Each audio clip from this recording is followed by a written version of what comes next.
Hi, Todd Albee again here with SilverFire, and today we're going to quickly go over the SilverFire Scout. This is our minimalist little 12-ounce backpack stove. What's so great is this stove has the most compact footprint of any size wood-burning stove on the market. It's the diameter of a CD and about 2.5 inches tall.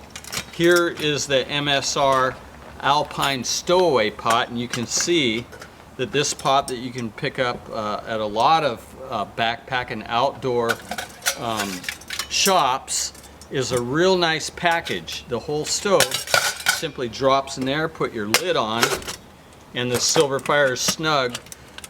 The SilverFire Scout is very snug in the MSR pot or a variety of cookware on the market.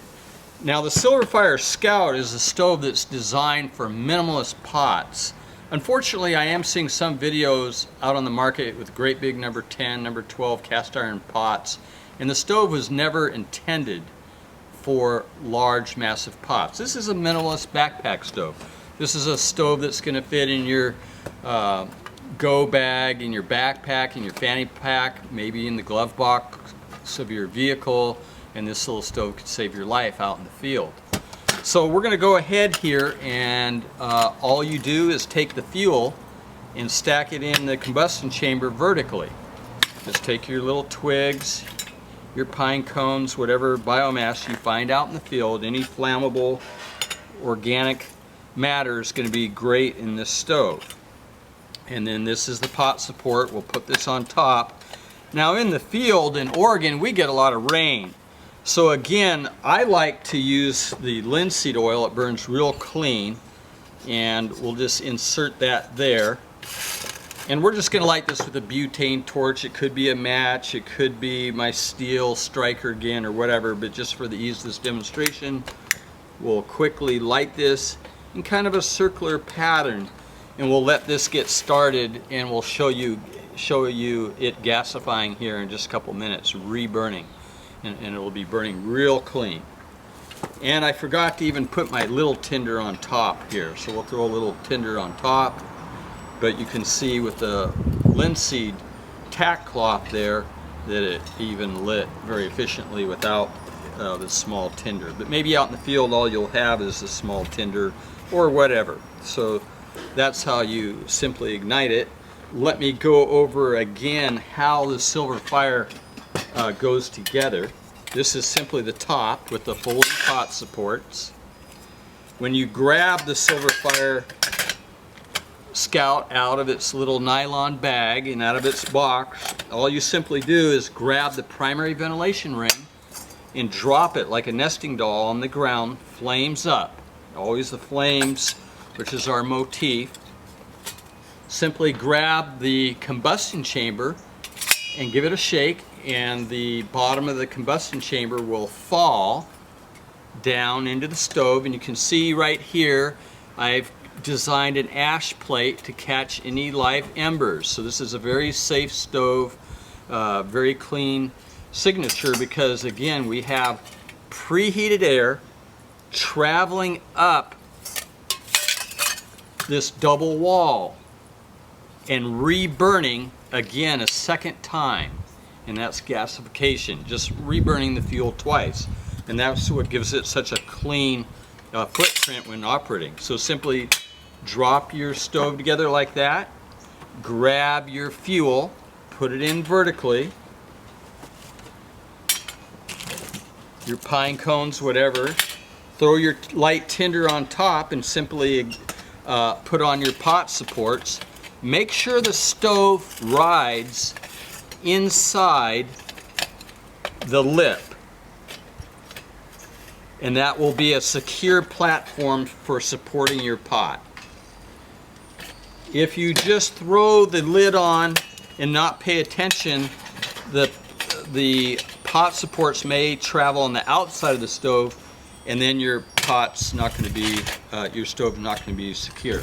So do put your pot supports inside the lip. This is soft stainless, it's very pliable, you can just move it around.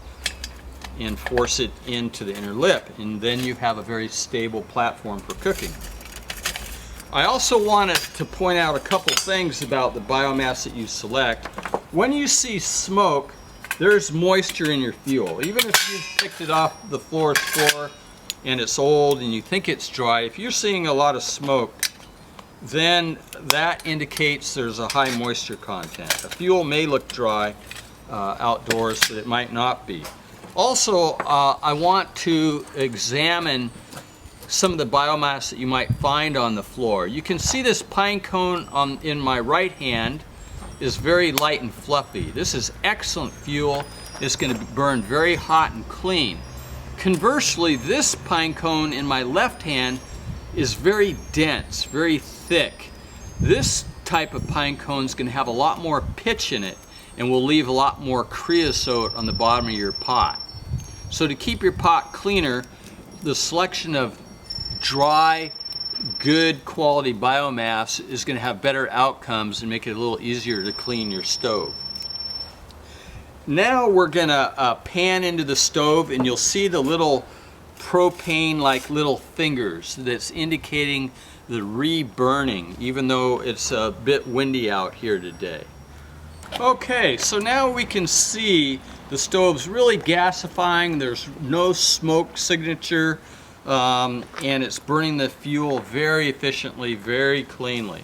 So this is a minimalist stove, as we mentioned, so it's designed for quart pots.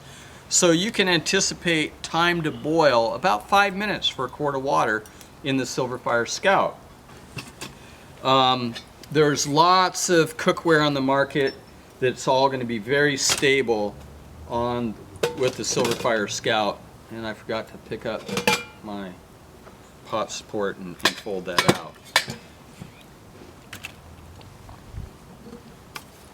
So you can see there's lots of ideal pots on the market that are going to sit and give you in the field a quick cup of coffee, emergency drinking water, and so on and so forth. So with the amount of fuel we put with the loose twigs that we inserted into the stove, your anticipated cook time is going to be about 20 minutes. If we pack the stove with tight hardwood, expect about 45 minutes or more burn time. Pellets will burn up to 2 hours in the SilverFire Scout, but remember that the SilverFire Scout's a minimalist stove, and it's only 5 minutes to a boil with a quart liter of water.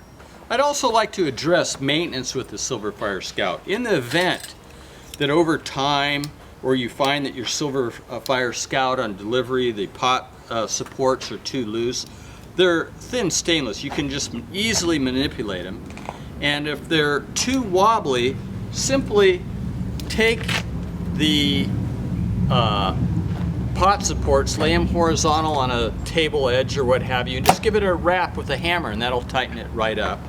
The only other tip I'd have, if you're finding that the pot supports don't sit inside the lip, you may consider taking a hand file and relieving a little bit of metal right there. So it's very easy to adjust in the event that you need to do any maintenance on the stove, and that's all there's to it.